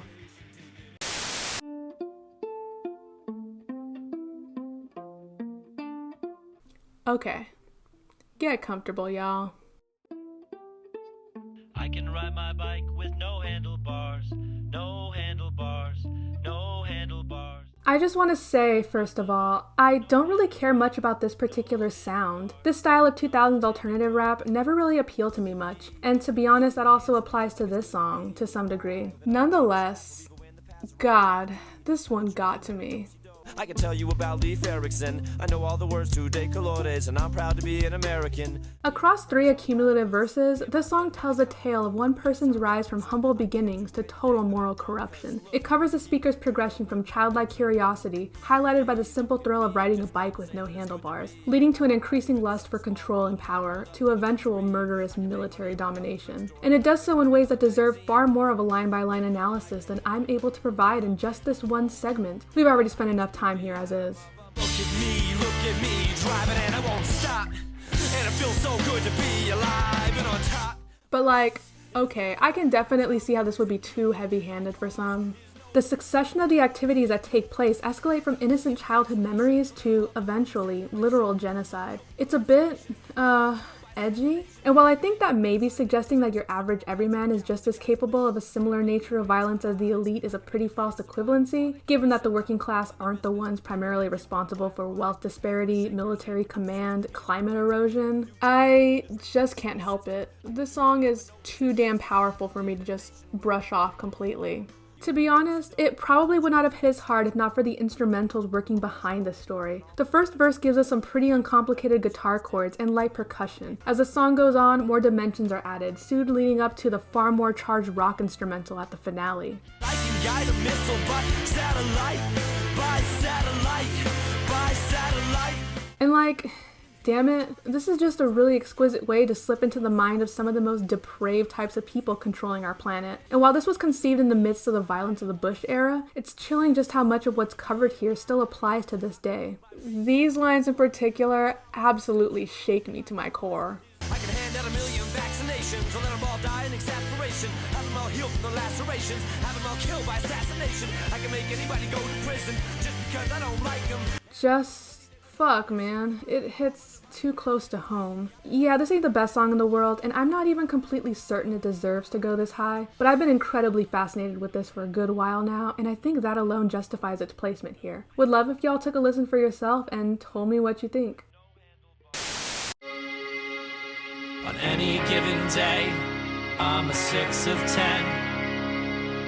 Bad to death. I've listened to Brave Face's Everyone in full a handful of times now. It's incredible for sure, but as far as individual tracks go, I've probably returned to Routine Pain more than the others. There's just something in this one in particular that has really spoken to me. So let me ruin my guts tonight. Just let me ruin my guts tonight. Spanish love songs are all about these deep-seated emotions grounded by full, catchy melodies. The song sounds consistently like it's on the brink of anthemic prowess, but without the vitality required to fully commit. Instead, absolutely steeped in the overwhelming disillusionment of life. We get Dylan Slocum's wavering vocals to guide us along, and they are absolutely crushing. These past 4 months I've been so angry. I'm not alright. And that's before we get to these lyrics that take on the disenchanted characteristic of true adulthood to its absolute extreme. Life is so exhausting, each blow escalating to a new high, and the burden of it all almost too exhausting to even stand some days. But yet, we must. I'm so sick of treading water. Am I gonna be this down forever? Am I gonna be this dumb? Forever is really hard to think about on days like these. Living for the moment may be all the energy we can muster, but it is enough. It's a reality that is tough to get to grips with, but so necessary, and honestly quite exhilarating. Pretty amazing too that this was the album opener, perfectly fitting to kick off the rest of this brilliant record. God, this is great. They look down at the ground, missing. Y'all haven't seen the last of her yet. I'm looking at the big sky. I'm looking at the big sky. No. Yeah, of the 3 Kate Bush songs submitted to this one, Liz ranks the Hounds of Love cut the highest. How predictable. Anyway, I always saw this particular song as the third of a trilogy of Hounds of Love singles about, well, love. Where Running Up the Hill is about a deep yearning to find an emotional connection in a relationship, and the title track ruminates on the anxieties of falling in love in the first place, The Big Sky takes a different road and revels in the bliss of leaving a troubled relationship. You never understood me. You never really tried. Specifically, she captures those moments upon newfound singledom where the world seems to take on a whole new enormity, with possibilities for personal growth and who knows what else just beyond the horizon. And my god, the sound of this song is a whole mood. The march-along rhythm is big, booming, absolutely euphoric, and Kate's vocals swim around these instrumentals so flawlessly.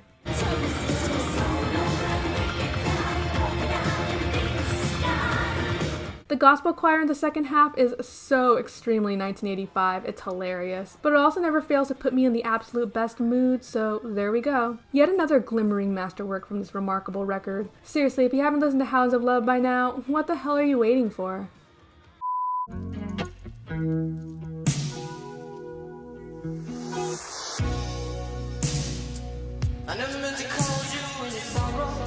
Prince was just the absolute coolest musician to ever live. I don't think there's much honest competition there. I definitely feel like every song he ever made demonstrated some degree of his artistry in really significant ways. He was just the kind of guy who let nothing go to waste, even true of this 9-minute masterpiece. Purple rain, purple rain. An impeccable emotional richness drips off this one from those opening notes, carried throughout the rest of the song. Through its steady, dreamy tempo, lush guitars, and other flourishes, including Prince's own vocals, he guides us through this atmosphere and crafts his own kind of spiritual ceremony for the ages.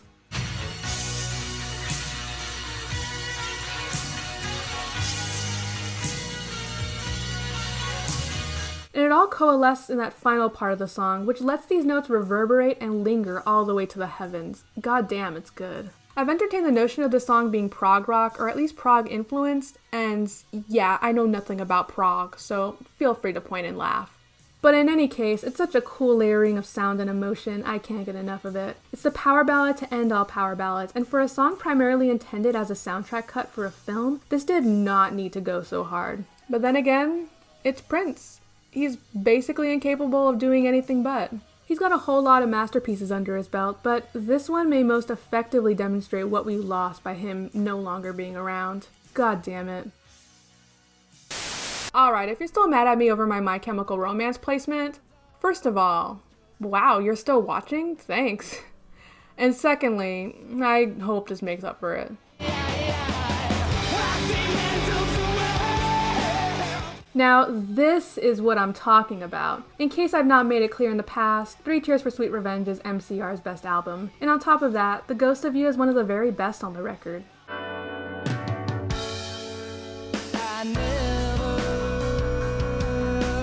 Man, oh man, the instrumental is just so amazingly mournful and dismal. In general, I have so much love for the emo scene of the 2000s, there really was nothing else quite like it. The spirit of the song exemplifies this magnificently and pairs well with this incredibly aching, grieving lyricism. And I remember now, at the top of my lungs, in my arms, she died. This is also one of my very favorite performances from Gerard Way. He skillfully swings back and forth between a resigned temperament and absolutely untethered grief. It's an absolute sight to behold. And above it all, this song is tight, well-crafted, and so very memorable. It captures that emotional resonance that My Chemical Romance achieved in their absolute strongest moments. I have a lot of nostalgia for this one, but I also have a good deal of respect for it. Once again, hoping for the best with whatever else they decide to do. In the meantime, I'll keep jamming along to this one.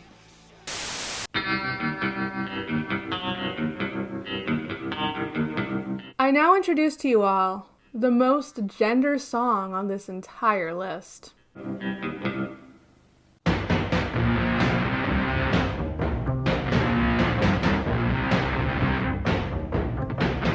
So, I love Tom Waits. Y'all already know this. I've been digging into his work for years, and I'm constantly finding new things to love and admire about it all. Bone Machine is one of a number of brilliant albums that he's recorded in his career, and, well, here's the thing. I'm coming to realize that it may be a bit gender euphoric for me. Let me explain. I know for a fact I'm not a man. I've honestly asked myself this question and have concluded to a resounding no. However, I've been attracted to non-traditional presentations of femininity in music my whole life, and I've come to realize that I want similar exhibitions of masculinity I could latch onto for myself. And Going Out West by Tom Waits may be exactly this. I ain't no extra, baby. I'm a leading man.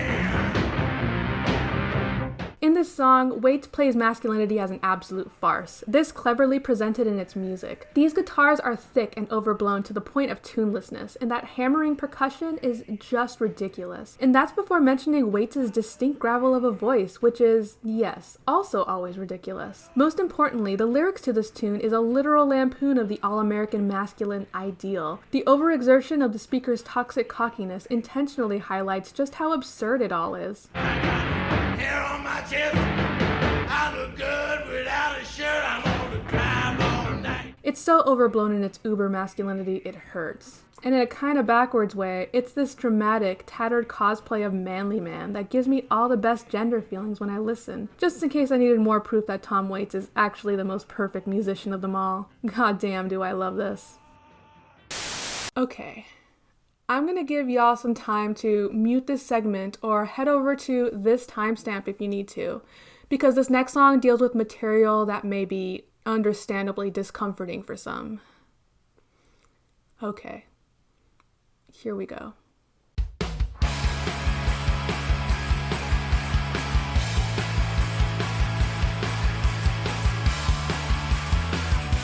Listening to King Park by La Dispute for the first time triggered the most potent emotional response I've had toward a song in a long time. I mean, there's just very little music I've ever heard that presents itself so earnestly, so unfiltered, and to absolutely distressing degrees. It's centered around the accidental murder of a child by way of gun violence, based on a true event that took place in the band's hometown. Specifically, it dwells in the aftermath, told from the perspective of an outside observer who spends the majority of the song digging for a point of sympathy with those most affected, the community, the family, the victim, even the shooter. Inside my dream, I visit them, my spirit soaring high and high. Oh. They notably fumble with their thoughts in response to the news, while also grappling with the prospect of any possible reasoning behind such a senseless tragedy. But the reality is, there is no sense behind any of this.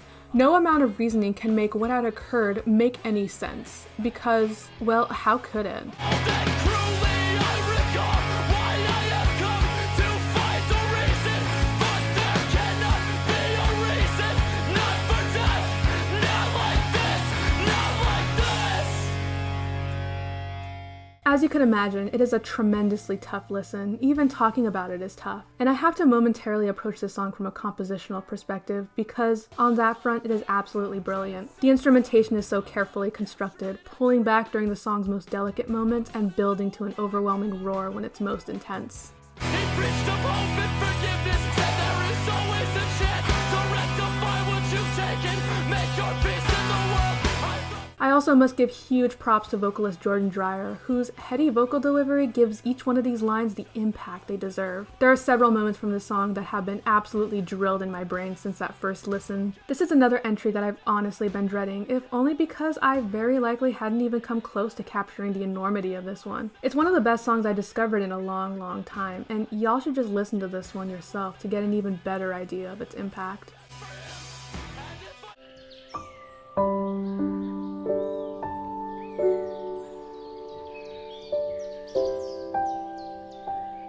And now, folks, please say hello to the very newest edition of my personal all-timers club. Remember I was your hero. Yeah. It's funny, just before Dawn FM dropped, I listened through all of the Weeknd's back catalog in preparation and made a personal list of my top 20 songs by the musician. And then Less Than Zero came along to essentially render that list obsolete. And the reasons why I love it aren't super complicated either. Hell, I'd say that's also true for the rest of my all-timers. Spoiler alert, but we aren't going to get very many heavy conversations from this point on. That's just kind of how it worked out. Honestly, it all boils down to its exquisite song crafting. The synths are icy in all the right ways. These hooks are plainly catchy. The emotional core is ripe and potent. It's got all the pieces in all the right places for sure. But like, on its surface, it's not really unlike many of the other tunes in the Weeknd's discography. We've definitely seen this all before. But for me, it all comes down to one particular quality, and that is our good friend melodrama.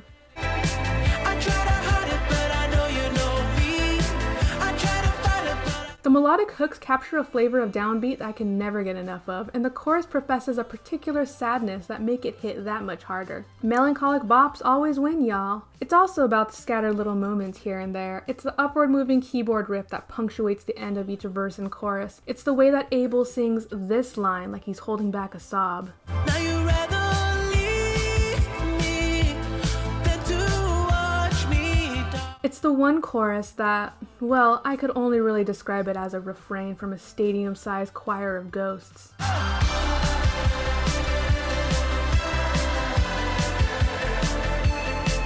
It's the culmination of all these little moments that create this very fine pop tune for the ages. I knew all this from the very first listen, and it's easily the one track from this year I've returned to the most. Gotta be real, the first half of this year was incredibly tough for me, and in times when I needed that replayable warmth and comfort, this was often the song I turned to. And though I may eventually find yet another musical obsession to latch onto, this will always hold a special place in my heart for being such a warm beacon when I needed it most. I love it so.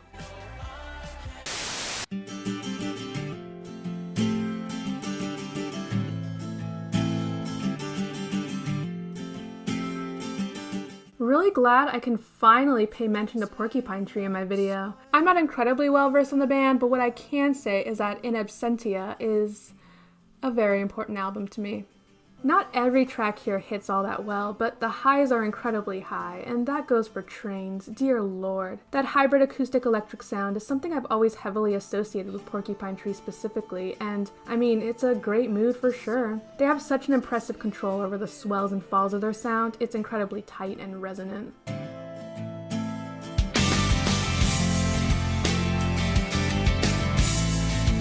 That moment when the louder guitars pop in hits me in the gut every single time. It's so good. Really lovely melodies here as well. I have a lot of love for the soaring hook that forms the backbone of the song, but maybe even more for this hook.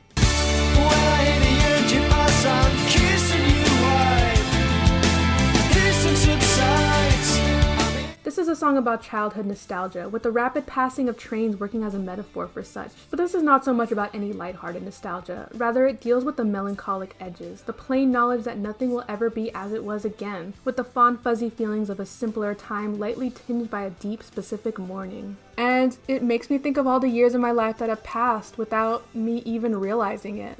The foundational memories that I completely took for granted while they were occurring, the missed opportunities to which I could never return, and the people I have lost and can never see again, including, well, the person who introduced Porcupine Tree to me in the first place. When the evening reaches here, you're tying me up. I'm dying of love. Yeah, this is where I'm going to stop myself from getting extremely personal, but needless to say, this really strikes a chord in me. It's one of those songs that makes me marvel at the ways music can reach into the lives of people in deep, personal, endlessly unique ways. There's a lot to love here, and I'm eternally grateful that this exists.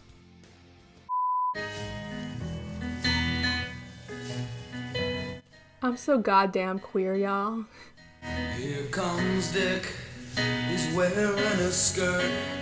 Here comes Jane, you know. The Replacements have long been one of my favorite bands of all time. I'm always peddling their 1985 album Tim to all my friends, but that's not to diminish the absolute coolness of Let It Be from the year prior. And alongside that collection of rollickin' rockin' grooves is this, a delicate piano-led ode to the beauty of gender expression told from an outsider's perspective. Closer than you know, love each other so. Androgynous. The song is extremely important for one simple reason. It's about queer folks freely expressing themselves and being, well, happy. It's the best of vibes. Now, I understand and respect the need for songs about queer pain and turmoil. That's certainly not irrelevant to the personal stories of so many of us. However, by that same token, I will always embrace with open arms those works of art about not just tolerance, but love for and solidarity with those who stare directly into the prejudice of the world and tear it all to shreds. And this song is exactly that. It acknowledges the queer phobia in the world and turns a blind eye to them, if only momentarily. Because, well, we have each other and love will always prevail. And coming from a decade which was historically hostile towards these communities, that's really powerful.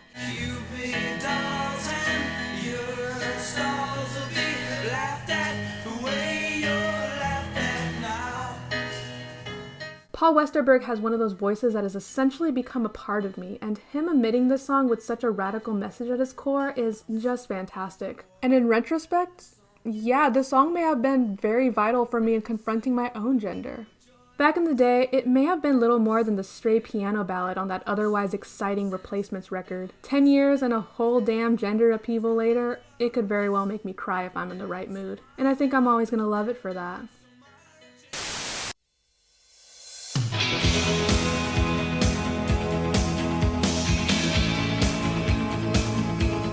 Dreams by the Cranberries. End of segment. Okay, I know I just straight up copied a joke I made earlier, but like, could you blame me? I mean, just listen to this song. This song could topple mountains, it could crumble buildings. It has that dynamic emotional richness only reserved for the songs people call the all-time greatest ever. And I guess I'm people.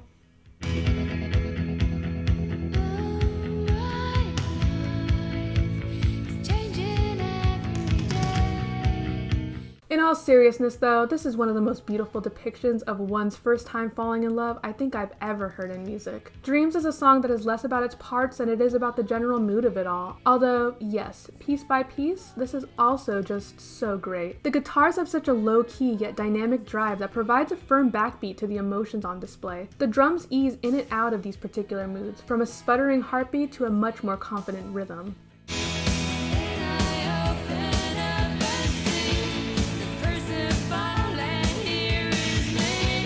And then there's Dolores. My god, is she just captivating. For the most part, she places a particular restraint on her distinctly huge vocals, which is an excellent choice. But when she needs to express herself more vigorously, she sure delivers on that front as well.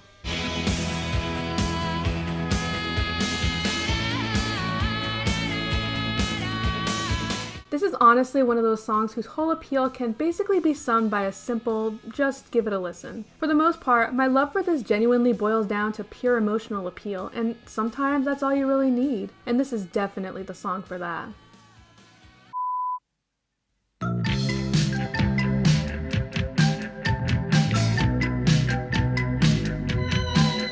And speaking of emotional appeal, dear God, does this one stir something quite special in me. I mentioned earlier that Blue Monday was a song that kickstarted my early love for 80s new wave, but that's only partially true. See, there's a big ol' arsenal of songs that I think could have safely contributed to my lifelong appreciation for the genre, and yup, you guessed it, Love My Way by the Psychedelic Furs stands among them. Love my way, it's a new road.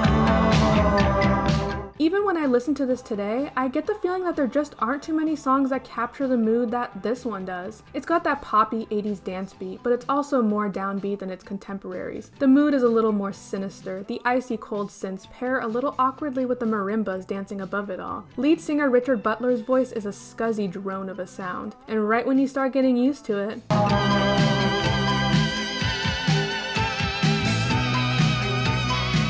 the keys pop back in for a chilling, almost discomforting solo. The whole song is weird in very unique ways, and that's definitely appealed to my younger self who was always looking for music on the more morbid, strange side of the tracks. But you want to know what quality of this track most appeals to me in this current day? You'll never guess. There's emptiness behind their eyes, there's dust in all their hearts. They just want to steal us all and take us all apart, but not in. Yep, this is another song about being queer in the face of the loud and ugly bigotry of our surroundings. All of a sudden, the dark, dismal atmosphere makes that much more sense. It may be a deeply romantic song in its own unique ways, but queer folks can never tread the same paths as straight people, not as long as violent queer phobia continues to flourish in the face of their mere existence. Instead, we create our own world where we can live and breathe and dance how we please. We love our way. It's the new road. Who knew a simple little 80s song could mean so much to me in the grand scheme of things? I'll never get enough of this one. I wish I had some bigger, more profound way to kick off my number one of this entire giant list, but to be quite honest, it's just so plainly perfect it could almost do all the work for me. In any case, here we go.